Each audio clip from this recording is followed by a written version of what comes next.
कितनी बड़ी सआदत है। हज़रत सैयदना अहमद बिन इसहाक़ रहमतुल्लाहि तआला फरमाते हैं, मेरा भाई बावजूद गुर्बत रज़ा इलाही की नीयत से हर साल बकरा ईद में कुर्बानी किया करता था। उसके इंतकाल के बाद मैंने एक ख्वाब देखा कि क़यामत बर्पा हो चुकी है, लोग अपनी अपनी कब्रों से निकल आए हैं और यकायक मेरा मरहूम भाई एक चितकुबरे घोड़े पर, एक खूबसूरत 2 रंग वाले घोड़े पर सवार नज़र आया और उसके साथ और भी बहुत सारे घोड़े थे। तो मैंने पूछा, या अखी मा फ़अलल्लाहु तआला बिका, ऐ मेरे भाई, अल्लाह अज़्ज़ व जल ने आपके साथ क्या मामला किया? तो वो कहने लगा, अल्लाह अज़्ज़ व जल ने मुझे बख्श दिया। तो मैंने पूछा कि किस अमल के सबब तुझे बख्श दिया गया? तो उसने कहा कि एक दिन किसी गरीब बुढ़िया को बनियत सवाब मैंने 1 दिरहम दिया था, वही काम आ गया। पूछा, ये घोड़े कैसे हैं? बोला, ये सब मेरी बकरा ईद की कुर्बानियां हैं और जिस पर मैं सवार हूँ ये मेरी सबसे पहली कुर्बानी है। मैंने पूछा, अब कहाँ का इरादा है, कहाँ का आज़म है? उन्होंने कहा, जन्नत का। और ये कहकर मेरा भाई मेरी नज़रों से ओझल हो गया। सुभान अल्लाह, सुभान अल्लाह। 2 बड़ी अहम बातें पता चल रही हैं इससे। एक तो किसी गरीब की मदद करना, हमें नहीं मालूम कि हम किसी की मदद कर रहे हैं, उसके दिल से कैसी दुआ निकल रही है, उसके दिल में कैसी राहत पहुंच रही है और हमारे ना जाने कितने गुनाह माफ़ हो जाएं, अल्लाह की रज़ा हासिल हो जाए, जन्नत मिल जाए। और दूसरा जो कुर्बानी है, सुभान अल्लाह, ये इंशाअल्लाह जन्नत की सवारियाँ बनेंगी, पुल सिरात की सवारियाँ बनेंगी।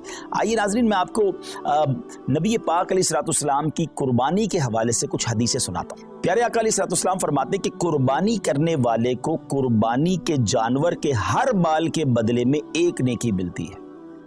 We can't able to count our hair, हम अपने सर के बाल नहीं गिन सकते, तो कुर्बानी के जानवर के सर पर कितने बाल होंगे, ये पूरे जानवर पर कितने बाल होंगे? तो जानवर के जितने बाल हैं, हर बाल, एवरी हेयर के मुकाबले में उसे 1 नेकी मिलती है। यानी इट मीन्स अगर कोई कुर्बानी करता है तो उसे मिलियंस एंड मिलियंस नेकियां मिलती है। मुबारक हो उन्हें जो कुर्बानी करते हैं। एक और जगह नबी पाक अलैहिस्सलाम फरमाते हैं, जिसने खुश दिली से तालिब सवाब होकर कुर्बानी की तो वो आतिशे जहन्नम से हिजाब यानी रोक हो जाएगी।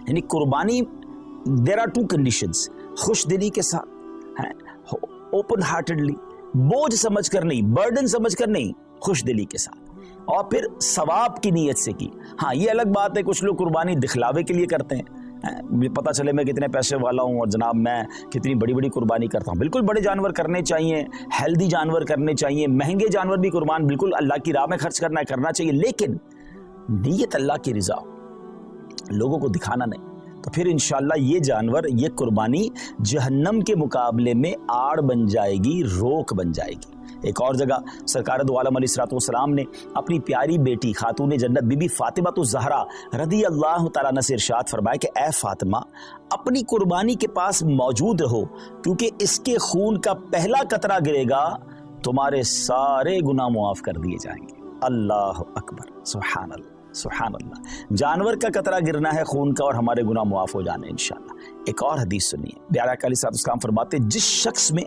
कुर्बानी करने की वुसअत हो फिर भी वो कुर्बानी ना करे तो हमारी ईदगाह के करीब ना आए। अब इसमें समझाया गया कि अगर हमारे पास कैपेबिलिटी है, हम इस काबिल हैं, हमारे पास इतनी वुसअत है कि हम अफोर्ड कर सकते हैं कुर्बानी को, और जो शरीयत ने जो उसका निसाब रखा है अगर हम पूरा कर सकते हैं तो फिर हमें कुर्बानी ज़रूर करनी चाहिए। ये बहुत बड़ी सादत है। आप यकीन करें कि ईद के दिन, यानी ये जो ईद के अयाम होते हैं ना, इसमें अल्लाह की बारगाह में खून बहाने से अफजल कोई अमल नहीं होता। तो जहाँ फ़र्ज़ नमाज़ें पढ़नी और अगर कुर्बानी वाजिब है तो ज़रूर कीजिए। अच्छा, ये आजकल बड़ी अजीब अजीब लॉजिक्स निकालने वाले, बताने वाले बता रहे होते हैं कि जनाब कुर्बानी इतनी सारी होती है, इसकी बजाय किसी गरीब का भला कर दिया जाए। उनको शायद पता ही नहीं है कि कुर्बानी की वजह से गरीबों का कितना बड़ा भला होता है। वैसे तो सोशल मीडिया पे हमारे बड़े तफसीली क्लिप्स मौजूद हैं। पहली बात तो एक बात समझ लें, मैं और आप कोई भी नेकी करते हैं अल्लाह की रज़ा के लिए। अगर मेरे रब की रज़ा उन दिनों में कुर्बानी में है तो लब्बैक अल्लाहुम्मा लब्बैक, मेरे रब की रज़ा है, मैं कुर्बानी करूंगा। मैं इधर उधर की बातें नहीं सुनूंगा कि इसके बदले कुछ और कर लो, इसके बदले कुछ और कर लो। और आप गौर कर लें, हर साल कुछ लोगों के पेट में दर्द होता है जब हज पे लोग जाते हैं कि करोड़ों रुपए खर्च करके वहाँ क्यों जा रहे हैं, किसी गरीब का भला कर दें। अच्छा जनाब, ये करोड़ों रुपए की कुर्बानी हो रही है, किसी गरीब का भला कर दें। 12 रबीउल अव्वल को अगर कोई लंगर करता है, न्याज करता है, खुशी में लाइटें लगाता है, तो किसी गरीब का भला, कोई ना कोई लॉजिक लेकर आते हैं। ये सारी लॉजिक्स जो हैं, आप जरा गौर करें इसके पीछे मामला क्या है। कभी भी आपको ये सुनाई देता है کہ جناب اتنا مہنگا موبائل فون لینے کی کیا ضرورت ہے, کسی غریب کا بھلا کر دیں. اتنی مہنگی واچ آئی ہے, اور جناب اتنی مہنگی گھڑیاں پہننے کی ضرورت کیا ہے, کسی غریب کا بھلا کر دیں. برانڈڈ کپڑے پہننے کی ضرورت کیا ہے, کسی غریب کا بھلا کر دیں. جناب نیو ایئر نائٹ میں اتنی آتش بازی کرنے کی کیا ضرورت ہے, کسی غریب کا بھلا کر دیں. اپنے بچوں کی شادی میں اتنے قسم کے فنکشن کرنے کی ضرورت کیا ہے. نہیں, آپ کہیں نہیں سنیں گے. سارے غریب یاد آئیں گے کہ جب اللہ کی عبادت کی طرف مسلمان رجوع کرتے ہیں, جب ان کا شوق بڑھتا ہے کہ رب کی بارگاہ میں قربانی پیش کرے, خرچ کرے, اپنی جان کی قربانی پیش کرے, وقت دے, تو دیر از سم تھنگ رانگ.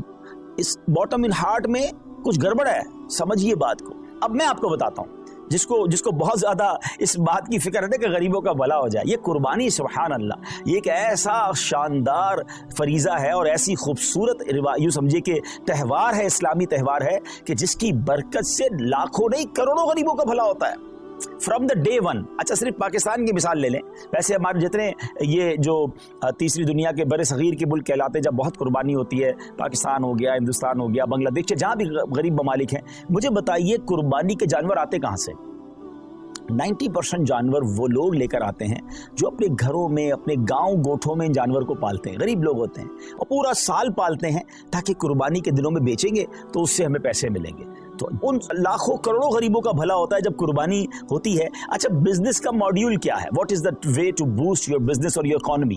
اس کا طریقہ یہ کہ ایک بندے کی جیب سے پیسہ نکلے اور وہ مختلف لوگوں کی جیبوں میں چلا جائے. امیر کی جیب سے پیسہ نکلے, غریب کی جیب میں چلا جائے. تو اب وہ غربا, وہ محنت مزدوری کرنے والے گاؤں گوٹ کے ولیجرز, وہ گاؤں گوٹ کے رہنے والے جانور لے کر شہروں میں آتے ہیں, اور جناب اب امیر آدمی, اب جس کو اللہ نے استطاعت دی, وہ پیسے دیتا ہے اور ان کو گویا پورے سال کے لیے اتنی اماؤنٹ مل جاتی کہ پورا سال وہ اپنا گھر چلاتے ہیں, نئے جانور پالتے ہیں.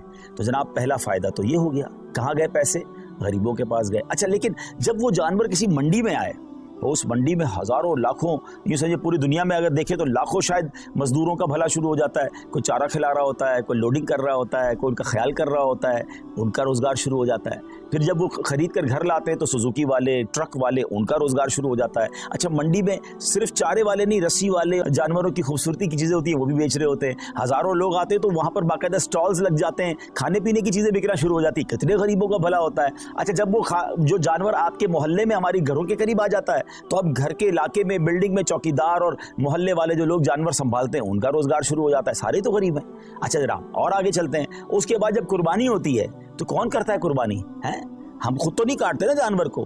ہزاروں لاکھوں گوشت فروش قصاب اسلامی بھائیوں کا, اور ایک ایک قصاب کے ساتھ 5-5 6-6 ہیلپر ہوتے ہیں, ان کا ٹھیک ٹھاک روزگار بن جاتا ہے 3 دنوں کے اندر. اب وہ کون لوگ ہوتے ہیں؟ وہ بھی نارمل لوگ ہوتے ہیں, ان کو زبردست روزگار مل جاتا ہے. مسلمانوں کی جیب سے پیسہ ان کی جیبوں میں جا رہا ہے. اچھا, اب گوشت کٹ گیا, کٹنے کے بعد کیا ہوا؟ سارا ہم نہیں کھا جاتے, لوگ اپنے رشتہ داروں میں بانٹتے ہیں, بہت سارے غریبوں بھی بانٹتے ہیں. تو لاکھوں لاکھ غریبوں کو گوشت ملتا ہے, بلکہ ایسے لوگوں کو ملتا ہے جنہوں نے پورا سال گوشت نہیں کھایا ہوتا, ان تک گوشت پہنچ جاتا ہے.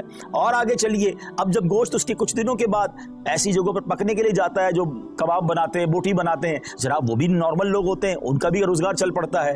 اور آگے چلیے تو اس کی جو کھالیں ہوتی ہیں, یہ کھالیں کسی لیدر فیکٹری میں جا کے بکتی ہیں, تو وہاں شوز, تو جیکٹ وہ بنتا ہے, تو اس کی سلائی کڑھائی, مزدوری کرنے والے, یعنی اگر from the start till the and دیکھیں تو کروڑ لوگوں کا بزنس چلتا ہے, روزگار چلتا ہے, مزدوری ملتی ہے, گوشت ملتا ہے. سبحان اللہ و بحمدہ, سبحان اللہ العظیم.